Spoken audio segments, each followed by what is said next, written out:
السلام علیکم، کیسے ہیں آپ سب دوست؟ مجھے امید ہے کہ آپ سب خیر خیریت سے ہوں گے۔ دوستو، اویس ورلڈ چینل کو لازمی سبسکرائب کریں، کیونکہ اس چینل پر ہم آپ کو انٹرٹینمنٹ کی دنیا سے وہ خبریں لے کر آتے ہیں جس کو آپ پسند کرتے ہیں، خاص طور پہ انڈیا اور پاکستان کے وہ زبردست ڈرامے جس کو آپ لائک کرتے ہیں۔ تو دوستو، اس چینل پر رہیے گا۔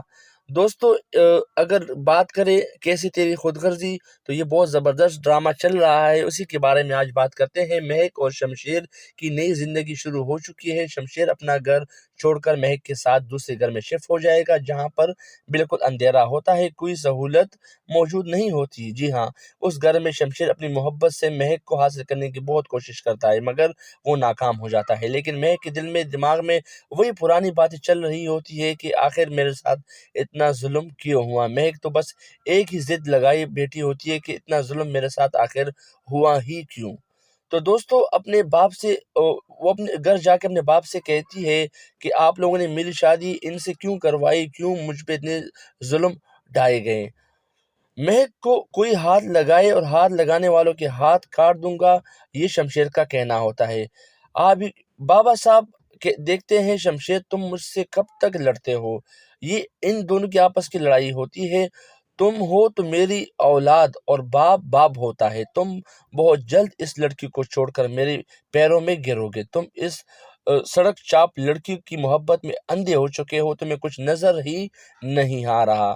تمہیں اس وقت کچھ نظر نہیں آئے گا، لیکن جب تم کنگلے ہو جاؤ گے تو میرے پاس ہی آؤ گے، لیکن بہت جلد تمہاری آنکھوں سے محبت کی پٹی اتر جائے گی، پھر تم کو یاد آؤں گا، پھر میں نہیں مانوں گا۔ یہ گھر، یہ گاڑیاں، یہ آرام، یہ زندگی، یہ عیش و عشرت، یہ پھر آپ کے کام نہیں آئے گی۔ شمشیر جواب دیتا ہے، میں کبھی نہیں آؤں گا اس گھر میں۔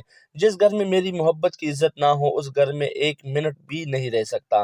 بے شک جس گھر میں اس وقت رہتا ہوں وہاں پر آرام دہ زندگی نہیں، لیکن وہاں پر گاڑیاں نہیں، لیکن میں وہاں اپنی زندگی کے بہترین دن گزاروں گا۔ شمشیر گھر چھوڑ جانے کے بعد اس کی ماں بے انتہا غمزدہ ہو جائے گی، اور یہاں تک کہ اس کی زندگی کو خطرہ لاحق ہو جائے گا۔ وہ آنے والی وقتوں میں شمشیر کی ماں کا انتقال بھی ہو سکتا ہے، کیونکہ وہ شمشیر سے دوری برداشت نہیں کر سکتی۔ دوسری طرف احسن کی شادی تیاریاں شروع ہو جاتی ہے، لیکن احسن کی ہونے والی بیوی شادی نہیں کرنا چاہتی، کیونکہ وہ تو احسن کو اپنا بھائی سمجھتی تھی۔ ان کی شادی تو ہو جائے گی، لیکن ان کی زندگی میں اتار چڑھاؤ آتا رہے گا، یہاں تک کہ ان کی بات علیحدگی تک پہنچ جائے گی۔ بعد میں آہستہ آہستہ حالات بہتر ہونا شروع ہو جائیں گے۔ دوسری طرف آپ یہ بھی دیکھیں گے کہ فروا اور صوفیہ ان حالات کو دیکھتے ہوئے انتہائی خوش ہوں گی، انجوائے کرے گی، لیکن ان کو بالکل بھی اندازہ نہیں ہوگا کہ شمشیر ان سے بہت دور چلا جائے گا۔ تو دوستو، دیکھنا مت بھولیے گا ڈرامہ سیریل کیسی تیری خود غرضی۔ آنے والے ایپیسوڈ کافی زبردست ہونے والے ہیں۔